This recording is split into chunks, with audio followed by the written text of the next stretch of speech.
అందరూ ఎలా ఉన్నారు? కుశలమే కదా? పదండి కథలోకి వెళ్దాము అన్నట్టు ఇప్పటివరకు చెప్పిన కథ గుర్తుంది కదా? లేకపోతే ఒకసారి మళ్ళీ వినండి. ఆం నువ్వే, ముమ్మాటికి నువ్వే. నీ గుణాలు నాకు కొన్ని సంక్రమించినాయి. నీ చేతులలో నీ అభిరుచులకు అనుకూలంగా నీ ఇష్టప్రకారం పెంచావు. నా చుట్టూ ఉన్న వాతావరణం నువ్వు నిర్మించిన వాతావరణమే. ఇక నా ఇష్టమనేది ఎక్కడ చచ్చింది? నీ ఇష్టం వచ్చినట్టే పెరుగు పెద్దవాణ్ణయ్యాను. నీ ఇష్టం వచ్చిన ఊహలే ఊహించాను. నీ ఇష్టానికి వ్యతిరేకంగా, ప్రసంస్కారానికి భిన్నంగా ఎవరైనా బతుకుతుంటే వాళ్లు దుర్మార్గులని, నీచులని, అవినీతిపరులని నాకు నూరిపోశావు. నా తల్లిని నాకు కాకుండా చేశావు. ఇప్పుడు నీ కృషి ఫలితాన్ని చూచి నీవే భయపడుతున్నావా, బెదిరిపోతున్నావా, నింద నామీద మోపుతున్నావా అన్నాడు. కొడుకుని చూచి భయపడ్డాడు తండ్రి. అతనికేమీ తోచలేదు.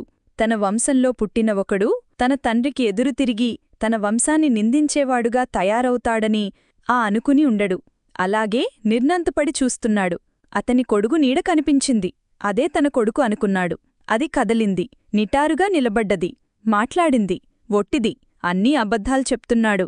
అతను చేతులారా చేసుకున్నాడు. తన తప్పును నీమీద పెట్టి తప్పించుకోవడానికి ప్రయత్నిస్తున్నాడు. అతను మొదటినుంచీ అంతే.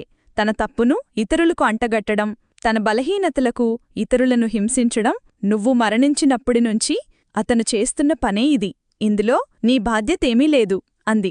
సీతారామారావు మాట్లాడుతున్న తన నీడను చూస్తూ నిర్విఘ్నుడై నిలబడ్డాడు. తండ్రి మొహం విప్పారింది. నిజంగా నా బిడ్డవు నీవురా నాయనా అని తన కొడుకు నీడను కౌగలించుకుని, వాడు నిజంగా నా కొడుకు అనుకుని భ్రమపడ్డాను.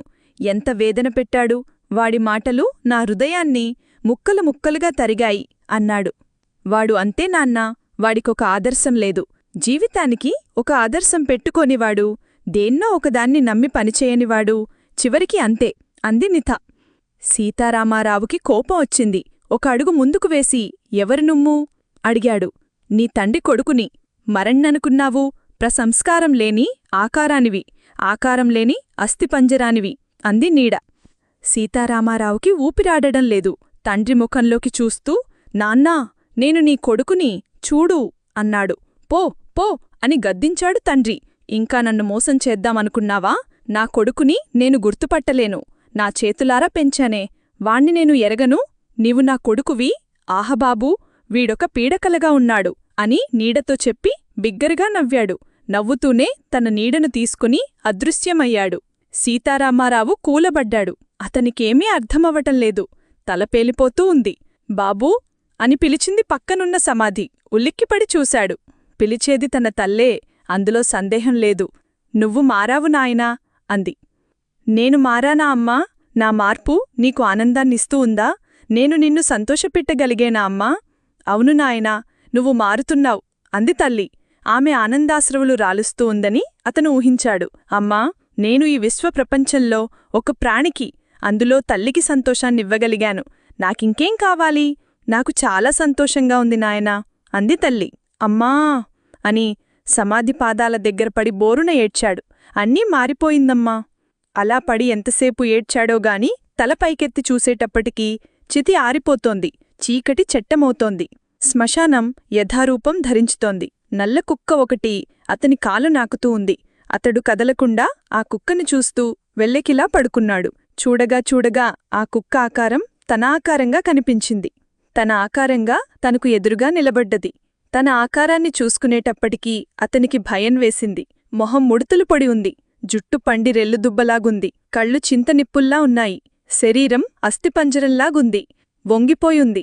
ఊగులాడుతూ నడుస్తూ ఉంది. నుంచోలేక కూర్చుని కడుపు చేత్తో పట్టుకుని దగ్గుతూ ఉంది. సీతారామారావుకి తనే దగ్గుతున్నట్టు బాధ కలిగింది. ఆ ఆకారం దగ్గీ దగ్గీ తొక్కిన పాముల్లే లేచి సీతారామారావుకి ఎదురుగా నిలబడ్డి, నా జీవితం భగ్నమవ్వటానికి కారణం నువ్వే మూర్ఝుడా. బంగారం వంటి జీవితాన్ని బుద్ధిలేని ఆలోచనలతో నలిపి నలిపి నాశనం చేశావు. నన్నీ స్థితికి తీసుకువచ్చింది ఎవరు? నీ తెలివి తక్కువతనం, నీ అహంకారం, నీ మౌఢ్యం అని అరిచింది. దగ్గుతెర వచ్చింది. కుక్క మంచంలో కూలబడ్డది. లుంగలుపడి దగ్గుతూ ఉంది. రక్తం కక్కుతూ ఉంది. అంతా రక్తమే. తన ఆకారం పడే బాధని సహించలేకపోయాడు అతను. తనే దగ్గుతున్నట్టు, తనే రక్తం కక్కుతున్నట్టు, తన నరాలే లుంగలుపడి జవ్వుని లాగుతున్నట్టు అనిపించింది అతనికి. తన ఆకారం మళ్లీ లేచింది. లేచి మంచం పట్టుకుని కూర్చుంది. తన్నే చూస్తూ ఉంది. ఆ చూపులు అతన్ని చురచుర కాలుస్తున్నాయి. లోపల అగ్నిజ్వాలలు విజృంభించినాయి. మళ్లీ కూర్చున్నావే, పడుకో, నీకు చెయ్యలేక మా నరాలు తెగుతున్నాయి అన్నాడు కొడుకు. తన భార్య మనవణ్ణి ఎత్తుకుని కొడుకుకి అందించింది. కొడుకు చేతుల్లోకి తీసుకుని ముద్దు పెట్టుకున్నాడు. పసివాడి చేష్టలకు తల్లి కొడుగులు పరవశులయ్యారు. తన ఆకారం మళ్లీ దగ్గుతూ ఉంది. చూసావా నువ్వు చేసిన పని? నన్ను నా భార్య, కొడుకు కాకుండా చేశావు. ఆ పసివాడిని నాకివ్వరు. ఎందుకో తెలుసా? నేను చెడగొడతానని, పనికిమాలిన మాటలన్నీ చెప్పి చిన్నతనంలోనే వాడి మనసు పాడుచేస్తానని వాళ్ల భయం. పరమ చెండాలుడా! ఇంత చేసి ఇంకా సిగ్గుపడకుండా, కించపడకుండా బతుకుతున్నావా? ఎందుకు బతుకుతున్నావింకా? ఎవరిని నాశనం చేయడానికి, ఎవరి జీవితాలను హతమార్చడానికి అని మంచంమీద నుండి హఠాత్తుగా లేచి మీదకు రివ్వున దూకింది. అది విషం కక్కుతూ ఉంది. కళ్ళు జ్యోతుల్లా మండుతున్నాయి.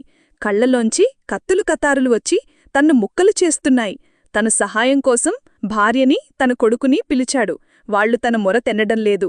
తన భార్య కొడుకుకి భోజనం వడ్డించి ఎదురుగా కూర్చుని కబుర్లు చెబుతూ ఉంది. కొడుకు నవ్వుకుంటున్నాడు. అతనికి కోపం వచ్చింది. తనకు సహాయం చేసేవాళ్లు లేరు. తన్ను జాలి తలిచేవాళ్లు లేరు. తనకు సానుభూతి చూపేవాళ్లు కూడా లేరు. తన్ను తానే రక్షించుకుంటాడు. తనే ఎదుర్కొంటాడు. తనే పోట్లాడుకాడు. తన ఆకారాన్నుంచి తన్ను తాను రక్షించుకోలేదు. తన ఆకారాన్ని తాను జయించలేదు. తాను పోట్లాడలేదు. తన ఆకారం తన మీదకు దూకింది. ఎముకల కాళ్లతో డొక్కల్లో లావుతూ ఉంది. గుప్పిళ్లు బిగ్గపట్టి మొహమ్మీద గుద్దుతూ ఉంది. కోరలతో పీకుతూ ఉంది. విచ్చుకత్తుల వంటి గోళ్లతో ఒళ్ళు పీకుతూ ఉంది. రక్తం, కండలు, ఎముకలు, పేగులు, శ్మశానమంతా భీభత్సమయింది. రాబందులు ఎగురుతున్నాయి. నక్కలు అరుస్తున్నాయి. సీతారామారావు పళ్ళు బిగించాడు. పిడికిలి బిగపట్టాడు. మిగిలి ఉన్న శక్తినంతా కేంద్రీకరించాడు. అమాంతంగా నిలబడ్డాడు. తన ఆకారం మీదికి ఉరికాడు. రెండు చేతులతో గొంతు పట్టుకున్నాడు. నొక్కాడు. పిసికాడు. తన శక్తి కొద్దీ పిసికాడు. తన ఆకారం రక్తం కక్కుతూ ఉంది. మెడ కోడిమెడ విరిచినట్లు విరిచాడు. ఒక సన్నని భయంకరమైన ఎరుగుతో కూలబడ్డాడు. తన్ను హత్య చేసుకున్నాడు. తెల్లవారి శ్మశానంలో ఎవరో చచ్చిపడి ఉన్నారని ఊరంతా ఆగొబ్బుగా చెప్పుకున్నారు. జనం తండోపతండాలుగా శ్మశాన చుట్టూ పోగయ్యాయి. శవం పడి ఉన్న చోట రక్తం గడ్డకట్టుకుని ఉంది. శవానికి కాళ్లు లేవు. ఒంటిమీద దెబ్బలే. ఒళ్లంతా బాగా బద్దలుగా విలి ఉంది. మెడ మెలితిరిగి ఉంది. 5-6 బలపడి యుద్ధం చేసినట్లు శ్మశానమంతా కసాపిసా తొక్కబడి ఉంది. ఎవరో పొడిచి చంపారు అనుకున్నారంతా. రామయ్య తాత వచ్చి చెప్పేవరకు ఆ శవం సీతారామరావుదని బాగా ఎరిగినవాళ్లు కూడా గుర్తుపట్టలేకపోయారు.